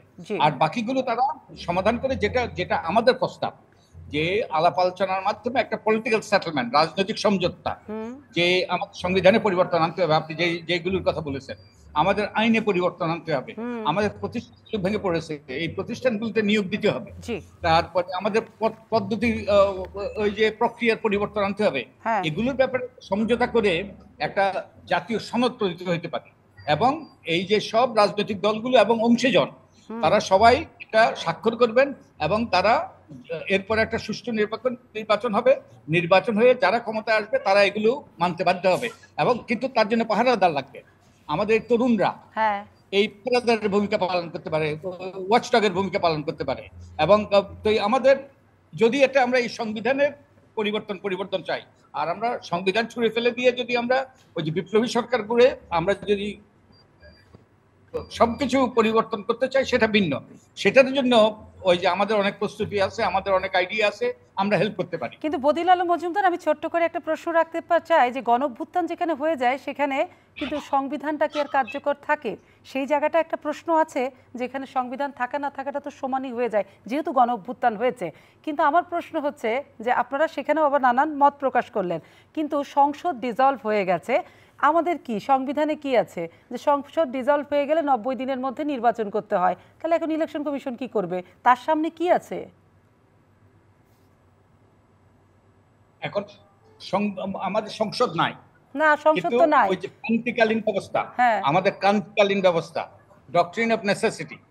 এবং একটা এই যে যেমন আমাদের এই যে অন্তর্বর্তীকালীন সরকার গঠিত হয়েছে, আমাদের সংবিধানে কিন্তু এর বিধান নেই, কিন্তু একটা শূন্যতা সৃষ্টি হয়েছে। ক্রান্তিকালীন একটা সরকার তো থাকতে হবে, এবং আমাদের প্রধানমন্ত্রী পালিয়ে গিয়েছেন, তার সাথে পুরো সরকার ভেঙে পড়েছে, কিন্তু রাষ্ট্রটা তো পরিচালিত হইতে হবে, সরকারটা তো থাকতে হবে। তো এই ক্রান্তিকালীন ব্যবস্থা হিসেবে তারা সুপ্রিম কোর্টের কাছে গিয়েছেন, তার থেকে একটা ডিরেক্টিভ নিয়ে তারা এই অন্তর্বর্তীকাল সরকার গঠন করেছে। না, আমি ওই জায়গাটাতে একটু জানতে চাই, যে যেখানে ছিল যে সংসদ ডিসলভ হয়ে গেলে 90 দিনের মধ্যে জাতীয় সংসদ কিংবা যে কোনো বাই নির্বাচন ইলেকশন করতে হয়, সেখানে যেহেতু সংসদ ডিসলভ, এখন ওই 90 দিনের এই অবস্থায় কোনো বাধ্যবাধকতা আছে কিনা? আমার মনে হয় না, ওটা শুধু মূল ওটা একটা অস্বাভাবিক পরিস্থিতি। এটা অস্বাভাবিক পরিস্থিতি। অস্বাভাবিক পরিস্থিতিতে আমাদের doctrine of necessity that will kick in. ওই যে শর্ট অর্ডারে কিন্তু ডক্ট্রিন অফ, ওই তিনটা জিনিস বলেছেন না, ওই যে কতগুলো ল্যাটিন ফ্রেজ ব্যবহার করে, একটা হলো ডক্ট্রিন অফ নেসেসিটি, আরেকটা হলো রাষ্ট্রের নিরাপত্তা সর্বোচ্চ আইন, জনগণের নিরাপত্তা সর্বোচ্চ আইন। এই জনগণের স্বার্থ এবং জনগণের অভিপ্রায়ের সরকার বর্তমানে, যে আমাদের ওই সংবিধানের 7 জনগণ সকল ক্ষমতার উৎস এবং জনগণের অভিপ্রায়ের প্রতিফলন। অতএব জনগণের অভিপ্রায় অনুযায়ী সরকার গঠিত হয়েছে, এবং যে সকল পরিবর্তন আনতে হবে, এবং এটা পরবর্তী সংসদ অনুমোদন দিতে হবে অনেকগুলোকে। জি, বদিউল আলম মজুমদার, আমি আপনার কাছে একটা ছোট্ট প্রশ্ন রাখছি, আর একটু সময় আমাদের সঙ্গে থাকেন, আমরা জানি আপনারা সকলেই ব্যস্ত। সেটি হচ্ছে, আজকে স্থানীয় সরকারের যত জনপ্রতিনিধি আছে সকল পর্যায়কে সকলকে অপসারণ করা হয়েছে, এবং সেখানে প্রশাসক এবং প্রশাসনের লোক বসানো হয়েছে। এই যে সরিয়ে দেওয়া এবং প্রশাসনের লোক বসানো, সেখানে যে জনসেবার জায়গাটা, কতটুকু মানুষ জনসেবাটা পাবে, এবং অনেকগুলো জায়গাতে কিন্তু ডেভেলপমেন্ট ওয়ার্ক ছিল, সেগুলো কি করে গতিশীল থাকবে, সেই জায়গাগুলো নিয়ে আপনি একটু কথা বলবেন। এটাও বোধহয় খুব জরুরি আপনার থেকে জানা। আমি প্রশ্নটি রাখছি, অল্প সময়ের পর আসবো। স্যার, আপনি যেটা বলছিলেন, ডক্টর আব্দুল্লাহ আল মামুন, আমি কি কোনো প্রশ্ন করবো? আপনি বলবেন অনেক কিছু। আমার স্মরণে আছে যে সংস্কারগুলো কোন দিকে শুরু হবে, এক্সপেকটেশন অনেক। আমি মজুমদারের সঙ্গে একটা জিনিস প্রথমে একমত হয়ে নেই আর কি। উনি বলছিলেন যে এটা একটা বিশেষ অবস্থা, এই প্রিন্সিপালটা আমাদের সবাইকে মানতে হবে, যে এটা আপনি যদি রেভলিউশন বলেন সেটাকে ডিফাইন করা ডিফিকাল্ট হবে, গণ অভ্যুত্থান বললে সেটাকেও আবার ডিফাইন করা ডিফিকাল্ট হবে, কিন্তু এটা আমাদের একমত হতে হবে যেটা বিশেষ অবস্থা এবং রাষ্ট্রের মেরামত যে দরকার এ বিষয়ে কারো বোধহয় দ্বিমত নেই। প্রথম যে জিনিসটি দরকার আমাদের এই অবস্থার পরিবর্তন প্রেক্ষিতে, যে প্রথম হচ্ছে যে ল অ্যান্ড অর্ডার সিচুয়েশনটা ঠিক করতে হবে। এবং সেখানে আজকে ছাত্ররা ট্রাফিক কন্ট্রোলের ভূমিকা নিশ্চয়ই আমি দেখতে চাই না, তাদেরকে শিক্ষা প্রতিষ্ঠানে ফেরাতে চাই। তাহলে প্রথম হচ্ছে ল অ্যান্ড অর্ডার সিচুয়েশনটা আমরা চাই যে দ্রুত উন্নতি হোক। পুলিশকে অবশ্যই, পুলিশ যেটা করেছে সেটার জন্য পুলিশকে অবশ্যই বিচারের সম্মুখীন করতে হবে, কিন্তু ক্ষমা সুন্দর দৃষ্টিতে দেখে পুলিশ আমাদের লাগবে, তাদেরকে কাজ করার সুযোগ করে দিতে হবে, 1 নম্বর। 2 নম্বর হচ্ছে শিক্ষা প্রতিষ্ঠানগুলো দ্রুত খুলে দিতে হবে। যদিও 20 দিন হয়েছে, আমি আশা করবো যে অতি সত্বর বিশ্ববিদ্যালয়গুলো খোলার ব্যবস্থা করতে হবে। আমরা আর বিশ্ববিদ্যালয়ের শিক্ষার্থীদের মাঠে দেখতে চাই না। ভালো খবর হচ্ছে স্কুল কলেজগুলো খুলেছে এবং ক্লাস হচ্ছে। 3 নম্বর, যদি অনেক বড় বিষয় অর্থনীতি। অর্থনীতিতে সবচেয়ে বড় যেটা এক্সটার্নাল এবং ইন্টারনাল 2 ধরনের ইনজুরি কিন্তু এই অলিগার্ক ইকোনমির মধ্যে আমাদের হয়েছে।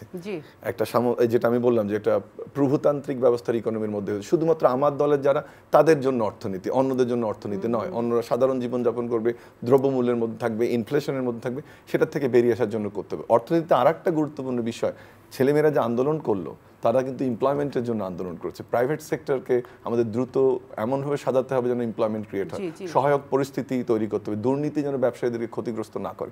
আরেকটি গুরুত্বপূর্ণ বিষয় হচ্ছে যে অর্থনীতিতে দেশের ইমেজকে পুনরুদ্ধার করা। আমাদের প্রধানমন্ত্রী শুধু পালিয়ে যাননি, আগের প্রধানমন্ত্রী দেশের ইমেজকে কিন্তু নিয়ে গেছেন। আমাদের এখানে রেড টেপিজম আছে, বিডাতে যিনি ছিলেন, যিনি সালমান এফ রহমান সাহেব, দরবেশ সাহেব, উনি বিডাকে ধ্বংস করে গেছেন। উনি বাণিজ্যিক উপদেষ্টা ছিলেন, কিন্তু উনি শুধু ওনার বাণিজ্যের উপদেষ্টা ঠিক মতো পালন করছেন, কোনো ধরনের বাণিজ্যিক বা বিদেশ থেকে যে এফডিআই আনা সেই কাজটি উনি করতে পারেননি। সো ওখানে কিন্তু খুব গুরুত্বপূর্ণ আমাদের বিষয় যে আমাদেরকে এফডিআই দেশের ইমেজ উজ্জ্বল করে যেসব দেশ আমাদের এখানে বিনিয়োগ করতে আগ্রহী তারা যেন বিনিয়োগ করতে পারে সেই পরিবেশ নিশ্চিত করতে হবে। শুধু বিনিয়োগে ভারতের উপরে নির্ভরশীল না, আমি সেটাতে যাচ্ছি। ভারত কিন্তু আমাদের এখানে বড় বিনিয়োগ না। ভারতে যে বিনিয়োগ আমরা করে আমাদের উল্টোটা হয়েছে। ভারত থেকে আমরা আনি যদি 100 টাকা, আমরা ভারতের কাছ থেকে আমরা পাই 1 টাকা। সেই জন্য আমাদেরকে একটু ইস্ট এর দিকে তাকাতে হবে। আমাদের এখানে ইনভেস্টমেন্ট কার সবচেয়ে বেশি? ইউএসএ, ইউকে, জাপান, চায়না এখন আগ্রহী। সেই ইনভেস্টমেন্টগুলোকে আনতে হবে, তাদেরকে সাপোর্ট দিতে হবে আমাদেরকে। আরেকটি জিনিস হচ্ছে যে আপনারা দুজনেই বলছিলেন যে কিন্তু একটা হচ্ছে নিত্যপণ্য জিনিসগুলো কিন্তু নির্ভরশীলতার জায়গা তৈরি করে রেখেছে ভারত, কিংবা আমরা একটা ম্যান ক্রিয়েটেড করে রেখেছিলাম বাজার ব্যবস্থা শুধু ভারতের উপরে, পেঁয়াজ, তেল, আলু, পটল। সেই জায়গাগুলোতে একটা বড়, ওখানে আবার কোনো ক্রাইসিস তৈরি হবে কিনা, যে ওই যে আমরা সবসময় দেখি না কাঁচামরিচের দাম 400 টাকা হয়ে যায়, 500 টাকা হয়ে যায়, মানে আমাদের বাংলাদেশে উৎপাদনশীলতা বাড়াতে হবে কিনা, এটা ভবিষ্যতের জন্য কতখানি জরুরি? না, তা তো অবশ্যই। প্রথম কথা হচ্ছে যে আমি একটা প্রতিবেশী বৃহৎ রাষ্ট্রে আমরা বন্ধু রাষ্ট্র হিসেবে দেখতে চাই। আমরা দেখতে চাই ভারত জনগণের বন্ধু, কোনো দলের বন্ধু নয়। এবং এখানে আমি দৃঢ়ভাবে বিশ্বাস করি যে সাপ্লাই লাইন ভারতের আছে, আমাদের সাপ্লাই চেইন, সেটা কোনোভাবে ডিসরাপ্টেড হবে বলে আমি মনে করি না। মনে রাখতে হবে যে ভারতের উপর আমরা নির্ভরশীল, বাট ভারত আমাদের উপরে অনেক ক্ষেত্রে নির্ভরশীল।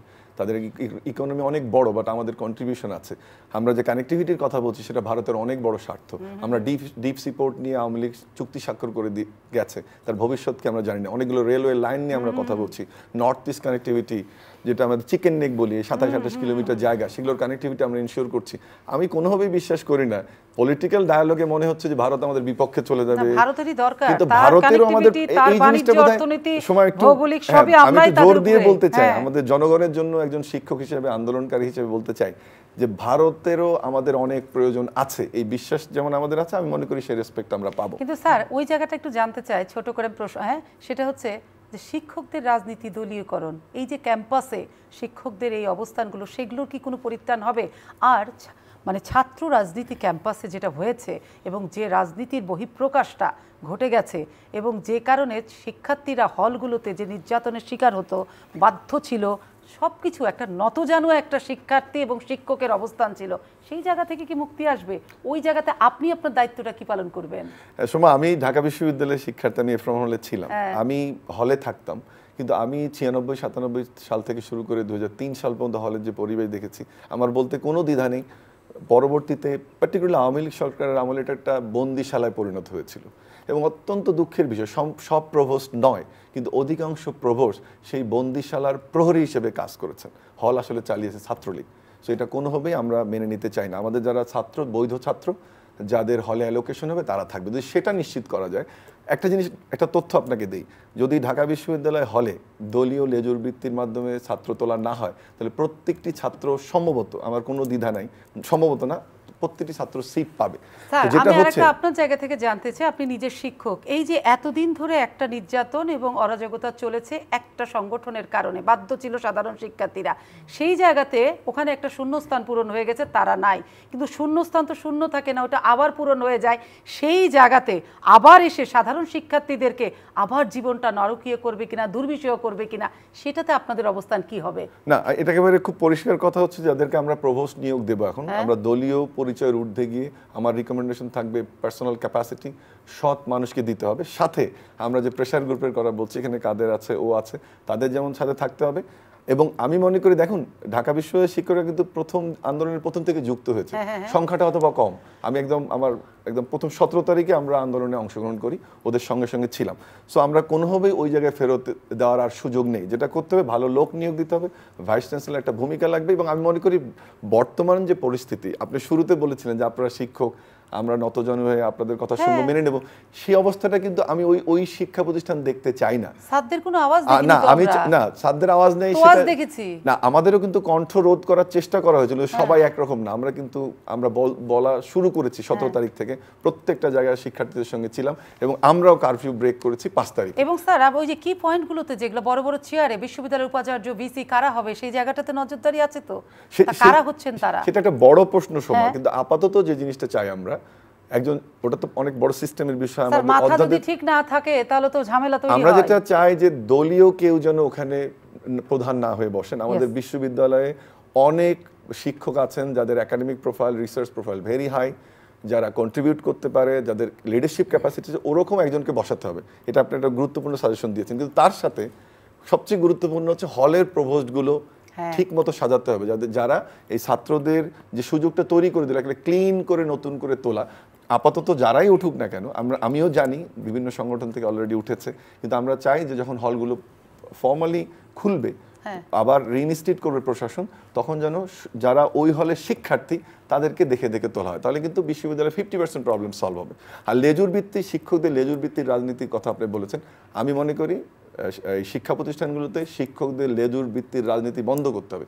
পেশাজীবী রাজনীতি থাকবে, কিন্তু কোনো দলের লেজুর ভিত্তির রাজনীতি থাকবে না। একই সাথে আমি মনে করি শিক্ষার্থীদের বা ছাত্রদেরও প্যানেল থাকে, সাদা প্যানেল, লাল প্যানেল, নীল প্যানেল, এগুলো কি সবচেয়ে ভালো যে ঘটনাটা, এবার কিন্তু একটা তৃতীয় দল তৈরি হয়েছিল, যেটা আমরা নিপীড়ন বিরোধী শিক্ষকদের একটা ব্যানার তৈরি করেছিলাম, বা ঢাকা বিশ্ববিদ্যালয়ের শিক্ষক সমাজ, আমি আরেকটি ব্যানার তৈরি করেছিলাম। সম্ভবত শিক্ষার্থীদের বা আন্দোলনকারীদের কাছ থেকে সম্ভবত আমরা সবচেয়ে বেশি রেসপেক্টটা পেয়েছি। তার মানে একটা তৃতীয় শক্তি কিন্তু ওখানে দাঁড়িয়েছে আন্দোলনকারীদের পাশাপাশি। যদি এইটা দিয়ে একসাথে থাকতে পারে, যে নিপীড়ন বিরোধী শিক্ষা আন্দোলনের শিক্ষার্থী এবং আমরা যারা শিক্ষকরা একটা থার্ড ডাইমেনশন ক্রিয়েট করেছি, একসাথে থাকতে পারলে বিশ্ববিদ্যালয়গুলোতে অনেক কিছু সম্ভব। আমরা সুন্দর বিশ্ববিদ্যালয় দেখতে পারবো। সম্ভবটাই তো আমরা দেখতে চাই, ওটা তো করে দেখাবো, আছে তো ওরা, সেটা তো যাচ্ছে না বারবারই, সেটা আমরা সকলেই জানি।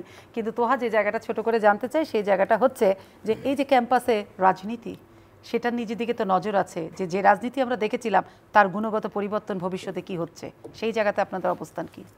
জি অবশ্যই। এর আগের প্রশ্ন কথা বলি যে স্বাস্থ্য খাত এবং শিক্ষা খাত নিয়ে বলেছেন যে আমরা চাই যে শিক্ষা খাতের যে শিক্ষা কাঠামোটা, এটা পরিবর্তন হতে, আগের কাঠামোতে ফিরে যেতে আমাদের শিক্ষার্থী উপদেষ্টাও বলেছেন।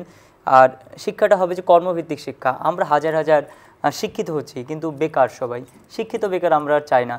যদি কর্মভিত্তিক শিক্ষা হয়, আমরা উচ্চশিক্ষিত হইলাম, নইলে আমরা ইন্টারমিডিয়েট পর্যন্ত, আমি ব্যক্তিগতভাবে বা আমার মতো অনেকেই হয়তো একমত হবে যে আমরা ইন্টারমিডিয়েট পর্যন্তই ঝরে যেতে রাজি আছি। তখন যে বাবার সাথে যদি হাল চাষ করি, তাও আমার একটা কর্ম তৈরি হবে। কিন্তু আমি অনার্স পাস করতেছি, মাস্টার্স পাস করে 5 বছর ধরে আমি বসে আছি, আমি সরকারি চাকরির পিছনে করতেছি বা বেসরকারি, যেটাই হোক না কেন, কোনো সেক্টরেই আমাদের জায়গা নেই। কারণ আমাদের কর্মক্ষেত্রের তুলনায় শিক্ষিত যুবক অনেক বেশি। কারিগরি শিক্ষাটাকে জোর দিতে হবে। হ্যাঁ, এটাই যোগ দিতে হবে। আর স্বাস্থ্য খাতের উন্নতি দরকার, এবং প্রাইভেট হসপিটাল বা প্রাইভেট স্বাস্থ্যখাত যেগুলো আছে, তারা যে অতিরিক্ত চার্জ করেন, এই জায়গাগুলো থেকে আমাদের নজরদারি থাকবে এবং সরকারের একটা গুরুত্বপূর্ণ ভূমিকা পালন করতে হবে, যে তারা যেন অধিক চার্জ কখনোই না করেন। যে যেটা ব্যয় হবে তার আমাদের তো শিক্ষাটা নানামুখী, দেখো ইংলিশ মিডিয়ামে আছে, এই মিডিয়াম, মানে একমুখী শিক্ষা না তো। এবং এই যে শিক্ষার যে ভয়ঙ্কর বৈষম্য, সেটার কারণে হয় কি যে আমরা যারা গ্রামে বড় হয়েছি তারা কিন্তু সবসময় মনে করতাম শহরের মানুষের সাথে মিশবো কি করে, ওরা তো ইংলিশ জানে, আমরা জানি না। তবে শহরে যে শিক্ষা ব্যবস্থাটাকে সেটাও যদি আধুনিক করা যায়, তবে আধুনিক আমরা দেখেছি যে বারবার তো ওই যে সৃজনশীল থেকে আবার নতুন আর একটা পদ্ধতি আসলো, সেটাও কিন্তু খুব ব্যয়বহুল শিক্ষা। কারণ আমার বাবা যদি একটা দরিদ্র কৃষক হয়, আমি কিন্তু গেজেট পাবো না, ইন্টারনেট ভিত্তিক শিক্ষাটা আমার কাছে কিন্তু খুবই কঠিন হয়ে যাবে, আমি কোথায় পাবো?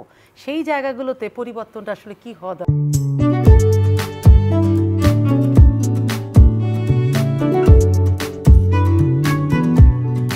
Hatil. Live and relive. এই জায়গাগুলো থেকে যে সকলের জন্য শিক্ষা কাঠামোটা একরকম হতে হবে এবং শিক্ষা খাতে আমাদের বাজেট বাড়াতে হবে। আমাদের বাজেট অন্যান্য খাতের তুলনায় খুবই কম হয় শিক্ষা খাতে। শিক্ষা খাতে বাজেট বাড়াইতে হবে এবং আধুনিক শিক্ষার ব্যবস্থা করলে সকলের জন্য সমান সুযোগ তৈরি হইলে একটা ভালো শিক্ষা ব্যবস্থা উপহার দেওয়া সম্ভব। আর লাস্ট প্রশ্ন ছিল ছাত্র রাজনীতি প্রসঙ্গে, আমরাও চাই যে দলীয় লেজুর ভিত্তিক ছাত্র রাজনীতি ক্যাম্পাসে না থাকুক, নিষিদ্ধ হোক। ছাত্র সংগঠন, ছাত্রদের একটা আলাদা সংগঠন থাকতে পারে, তারা যে কোনো বিষয় নিয়ে দাঁড়াবে বা যে কোনো বিষয় নিয়ে কথা বলতে পারে, বা ছাত্রদের সর্বোপরি ছাত্রদের অধিকার নিয়ে তারা কথা বলবে, কিন্তু তারা যে কোনো একটা নির্দিষ্ট দলের বা রাজনৈতিক দলের ম্যান্ডেট নিয়ে ক্যাম্পাসে দাঁড়াবে এমনটা যেন কখনোই না হয়। মানে বাণিজ্যিক ভিত্তিতে একটা রাজনৈতিক দলের যে রেজাল্ট ভিত্তি করে, সিন্ডিকেট, এইখান থেকে আমরা টেন্ডার নিব, এই নিব, মানে ছাত্ররা আর তো ওই যে রাজনীতিবিদ যারা ছাত্র রাজনীতি বড় বড় গাড়িতে টাড়িতে চড়ে, এটা কি ছাত্র রাজনীতি? না, এটা কখনোই ছাত্র রাজনীতির অংশ না। এটাকে আপনি যদি দেশ স্বাধীন বা 47-এর পর থেকেই ধরেন, এই ধরনের ছাত্র রাজনীতি কখনোই ছিল না। এটা গত 15 বছর ধরে এই ধরনের ছাত্র রাজনীতি কায়েম হয়ে আসছে, যে তারা তাদের নিজস্ব ক্ষমতা বলে বা দলীয় ক্ষমতা দিয়ে অনেক কিছু দখল করে দখলদারিত্ব চালিয়েছেন, চাঁদাবাজি করেছেন। এই ব্যবস্থাটার আমরা নিষিদ্ধ চাচ্ছি যে এই ধরনের ছাত্র রাজনীতি আর ক্যাম্পাসে না থাকুক। প্রত্যেকটা শিক্ষার্থী যেন তাদের সমান সুযোগ পায়, তারা যেন হলে উঠতে পারে, তারা যেন পড়াশোনায় মনোযোগী হতে পারে, তারা যে ক্যাম্পাসে স্বাধীনভাবে চলবে এই চলাফেরাটা যেন তারা করতে পারে। আমরা ক্যাম্পাস কি আগামীতে ভয়ের থাকবে নাকি মুক্ত না, হবে? আগামীতে ভয়ের থাকবে না। আমরা গত সময়গুলোতে যেটা দেখেছি যে লাইব্রেরি থেকে একজন পড়তেছে, সেই শিক্ষার্থীকে টেনে নিয়ে এসে তাদের মিছিলে দাঁড় করানো হচ্ছে। এই ধরনের ত্রাসের রাজত্ব আর ক্যাম্পাসে থাকবে না, আমরা এটা নিশ্চিত করবো ইনশাল্লাহ। কাদের যে জায়গাটা ওই যে সংখ্যালঘুদের নিয়ে যে বিশ্ব রাজনীতি, সেটাকে বন্ধ হওয়া উচিত কিভাবে? আচ্ছা, একটা বিষয় দেখেন যে আমাদের যে জেনারেশন, আমাদের বুঝতে হওয়ার পর থেকে আমরা দেখেছি কি যে এইটা সংখ্যালঘুদের উপর যে নির্যাতন কিংবা হামলা, বাড়িঘর ভাঙচুর, সেটা আমরা উদ্দেশ্যপ্রণোদিতভাবে দেখেছি। কেন দেখেছি উদ্দেশ্যপ্রণোদিতভাবে? হয়তো বা কখনো নিজের স্বার্থে কিংবা নিজের প্রভুর স্বার্থে করা হচ্ছে, পাশের দেশের স্বার্থে করা হচ্ছে। আমি কেন বলছি মানে নিজের স্বার্থে? দেখেন এই যে হামলা মামলা হচ্ছে, ভাঙচুর হচ্ছে, তাদেরকে মানে কোনো বিচারে আওতা আনা হচ্ছে না। আমরা যদি ওই যে ব্রাহ্মণবাড়িয়া নাসিরনগর কিংবা সুনের মধ্যে সাল্লায় দেখি, এদেরকে বিচারে আওতা আনা হচ্ছে না। আবার আনলো কিন্তু দীর্ঘসূত্রিতা। আবার দেখতেছি, দেখেন এটা আমরা আরেকটা বিষয় বলতেছি, যারা এই মানে হামলার সাথে জড়িত, হত্যাকাণ্ডের সাথে জড়িত, তারা আবার দেখেন বিভিন্ন সময় হচ্ছে কে পুরস্কৃত হয় সরকার পক্ষ থেকে। তাদেরকে হচ্ছে বিভিন্ন স্থানীয় যে ইলেকশনগুলো তাদেরকে নমিনেশন দেওয়া হয়, এদেরকে দেখে দেখে নমিনেশন দেওয়া হয়। কিন্তু আরেকটা বিষয় দেখবেন, এই যে সংখ্যালঘুদের উপর হামলা, এটা কিন্তু হয় দেখা যাচ্ছে কি তার ব্যক্তিগত পর্যায় থেকে কিংবা পারিবারিক কিংবা গোষ্ঠীগত দ্বন্দ্ব থেকে হয়। আমরা দেখেছি এটা একভাবে হয়। আরেকটাভাবে দেখেছি, দেখেন শুধুমাত্র আমরা বলি কি সংখ্যালঘুদের উপর, এটাকে আমরা সাম্প্রদায়িক দাঙ্গা বিষয়টা বলে দেখি। আমরা যদি ব্যানার্জির দিকে তাকাই, সাবেক আইজিপি, তিনি কিন্তু হিন্দুদের মেয়েকে বিশাল একটা জমিকে দখল করে রেখেছেন। শুধু ব্যানার্জির না, কিন্তু এই রেজিমের সাথে যারা জড়িত, সরকারের সাথে ক্ষমতার সাথে যারা জড়িত, তারাই হচ্ছে সংখ্যালঘুদেরকে নানানভাবে নিজেদের স্বার্থে ইউজ করে, কিন্তু নাম দেয় কি সংখ্যালঘুদের উপর হামলা, নাম দিয়েছে সাম্প্রদায়িক হামলা। আমরা এখন দেখছি, দেখেন এই যে মানে গণ অভ্যুত্থান পরবর্তী দু একটা বিচ্ছিন্ন ঘটনা যেটাই হোক ঘটেছে, কিন্তু কি দেখেন সংখ্যালঘু, তাকে সংখ্যালঘু বলেই কিন্তু তার উপর হামলা করা হয় নাই। তার আগের পরিচয় সেটা কি, এই যে রেজিমের সাথে জড়িত, সে আওয়ামী লীগ কিংবা ক্ষমতা বলয় থেকে বিভিন্ন অপকর্ম করেছে বলেই কি সে যার উপর অপকর্ম করেছে, যার উপর নির্যাতন করেছে, সে এসে হচ্ছে গিয়ে কি প্রতিশোধ পরায়ণ হয়ে ক্ষোভের বশবর্তী হয়ে কয়েকটা বিচ্ছিন্ন ঘটনা ঘটাচ্ছে।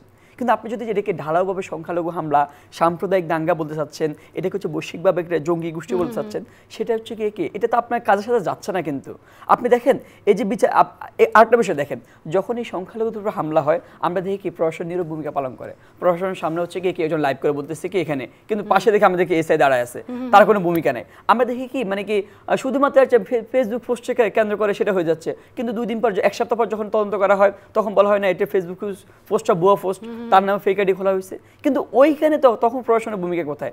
তখন আমরা মনে করি কি এগুলো উদ্দেশ্য প্রণোদিত, কাউকে কারো স্বার্থ কিংবা নিজের স্বার্থ রক্ষা করার জন্য। এক্ষেত্রে আমাদের একটা অবস্থান দেখেন, গত মানে কি এক সপ্তাহ আগে থেকে সংখ্যালঘুরা মাঠে নামতেছে, আন্দোলন করতেছে। আমরা চাই না তারা কারো হচ্ছে বলির পাঠা হোক, সেটা আমরা চাই না।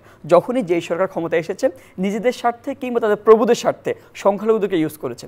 আমরা বলি একটা বিষয় বলতে পারি, তারা হচ্ছে দুটো দাবি দিয়েছে যে সংখ্যালঘু কমিশন গঠন করা। আমরা চাই তাদের জন্য আলাদা কমিশন হোক, সংখ্যালঘু আইন হোক, তাদেরকে স্ট্রিক্টলি যেটা পালন করা হোক, যেন পরবর্তীতে আর কেউ এসে সিস্টেমের মধ্য থেকে তাদেরকে মানে ইউজ করতে না পারে, তাদের গাড়ে পাড়া দিয়ে নিজেদের স্বার্থ উদ্ধার করতে না পারে। আরেকটা বিষয় আমরা মনে করি যে শুধু সংখ্যালঘু না, আমরা মনে করি আমাদের রাষ্ট্রে যারা আছে তারা তো আমার মতোই তো, একজন মুসলিম যেভাবে আহত হলে সে আমরা যেভাবে পাশে দাঁড়ায় সরকার কিংবা আইন শৃঙ্খলা রক্ষাকারী বাহিনী, মানুষের জন্য সহমর্মিতা, আমি তাকে সংখ্যালঘু হিসেবে ট্রিট করতেছি না, সে তো আমার রাষ্ট্র নাগরিক, আমার জাতি ভাই, আমি তাকে সেই হিসেবে ট্রিট করতে চাই। দুটোই ভাবে তাহলে আমরা হচ্ছে কি শুরুতে কি সংখ্যালঘু কমিশন গঠন করব, সংখ্যালঘু আইন গঠন করব, কিন্তু আমার স্ট্রিক্ট অবস্থান আইনিগতভাবে। একদম পরিষ্কার যে সংখ্যালঘু বলে আমাদের দেশে কিছু না, এগুলো সবাই আমাদের নাগরিক, আমাদের ভাই, সব আমাদের ভাই বোন, আমাদেরই তো।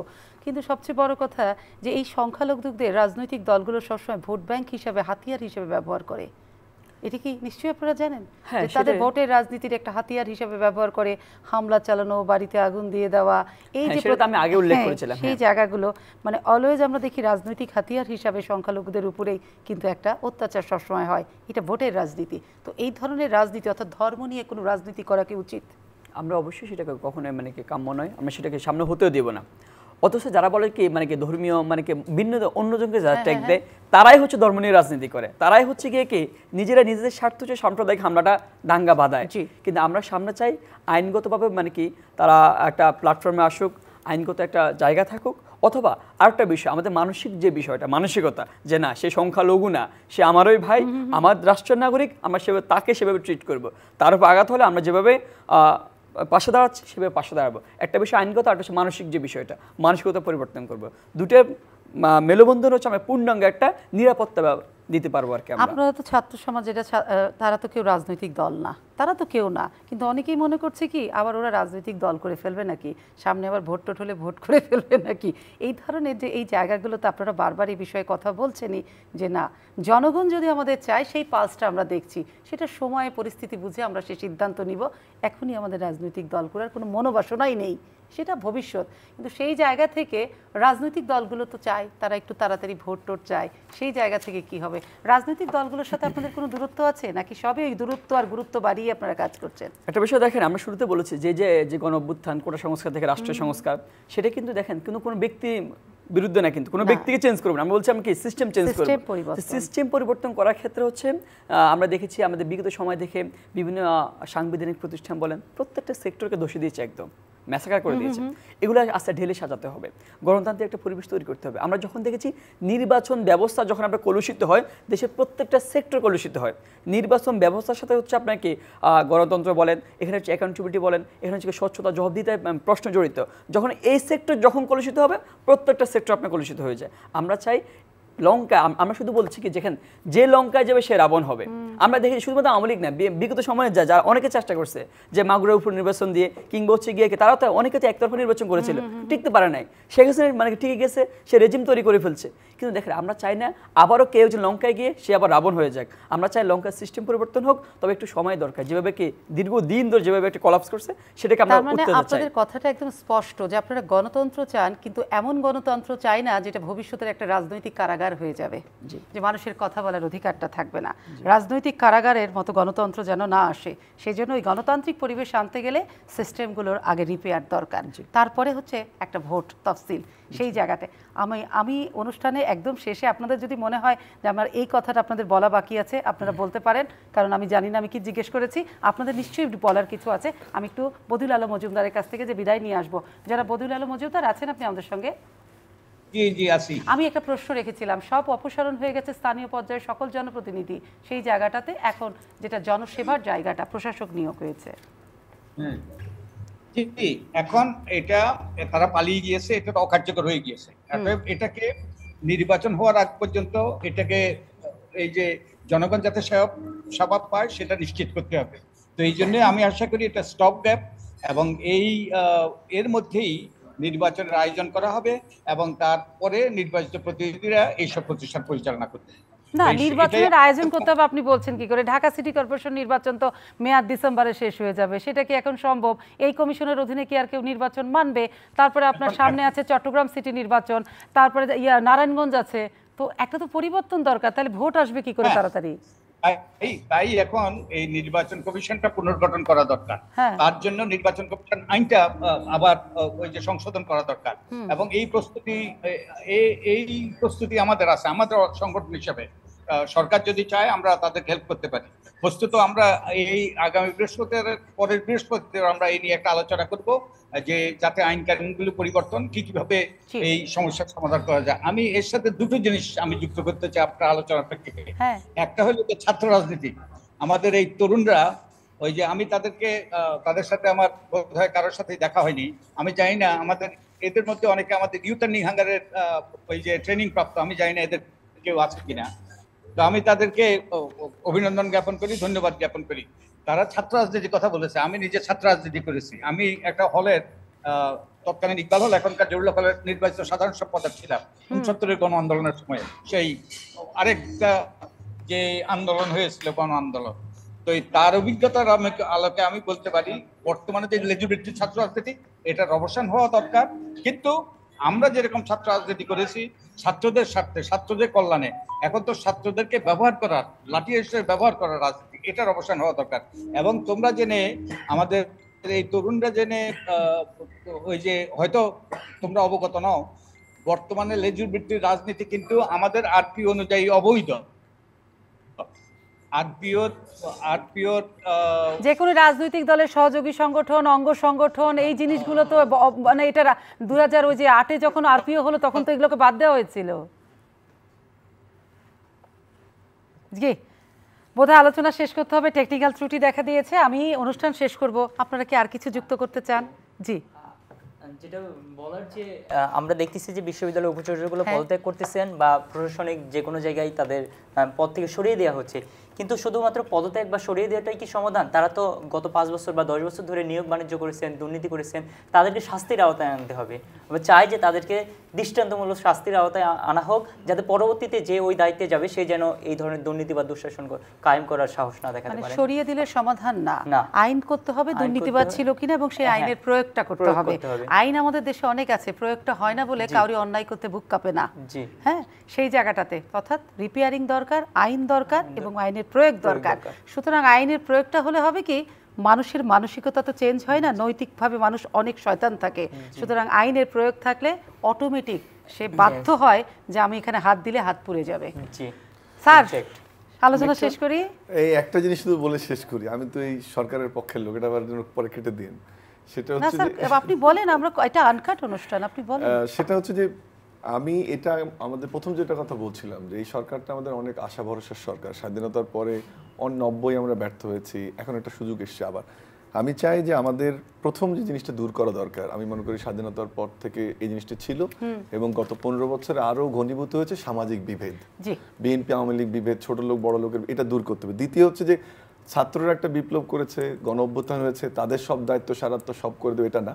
আমরা যেন প্রত্যেকের জায়গার থেকে, আমি ঘুষ দিব না, আমি নিজে দুর্নীতি করব না, আমি এসসি ল্যান্ডকে কোনো ঘুষ দিব না, আমি রেস্ট অফিসে কোনো ঘুষ দিব না, কোনো দুর্নীতির মধ্যে যাব না, আমি নিজে দুর্নীতিমুক্ত থাকবো এবং অন্যকে দুর্নীতিমুক্ত রাখবো। আমি দেব না, আমার জায়গায় ঠিক, আমি নেব না, আমার জায়গায় ঠিক, কিন্তু আমি যেখানে যাচ্ছি এই সেবাটা নিতে, ওই সিস্টেমটাকে তো ঠিক হতে হবে। আমি না দিলে তো ওই সিস্টেম যদি আমাকে কাজই দিবে না, তোমরা দেখেছি যে আমাকে ঢুকতেই দিবে না ওখানে।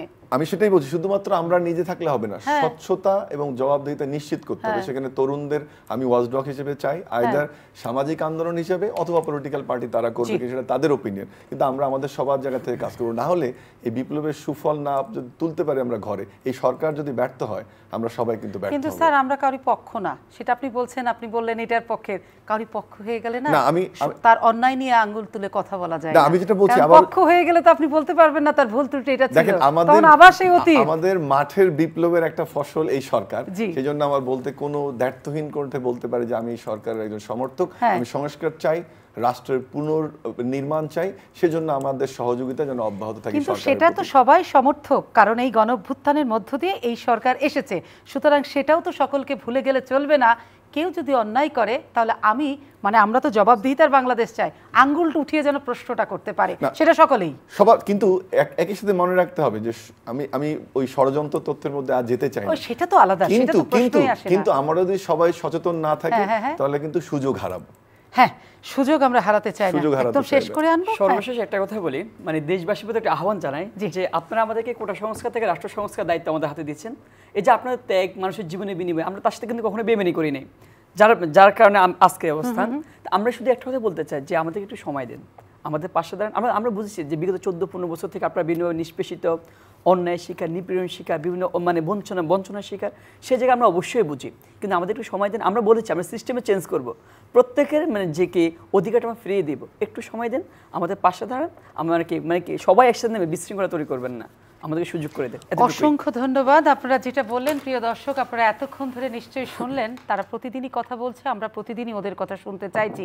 আর সবচেয়ে বড় কথা, আব্দুল কাদের লাস্টে একটা কথা বলেছে যে কোটা সংস্কার থেকে কিন্তু রাষ্ট্র সংস্কারের কাজ চলছে। সুতরাং চুলায় যদি আপনি ভাত বসিয়ে হাঁড়ি তুলে বলেন এখনই হলো কিনা ভাত, সে যে আমি এখনই খাবো, অধৈর্য তো আর হবে না। ভাত গরম হতে হবে, পানি ফুটতে হবে, চাল থেকে ভাতে রূপান্তর হতে হবে, তারপরে তো প্লেটে ভাতটা আসবে। সুতরাং ভাতটা হবার জন্য একটু অপেক্ষা করতে হবে, চাল খেয়ে তো আর ভাতের স্বাদ মিটবে না। সকলকে ধন্যবাদ, এবং আপনারা যারা ছিলেন এতক্ষণ, আবারও আপনাদেরকে কৃতজ্ঞতা জানিয়ে, যারা সঙ্গে ছিলেন শুভরাত্রি জানিয়ে আজকের অনুষ্ঠান শেষ করছি। সকলে ভালো থাকবেন।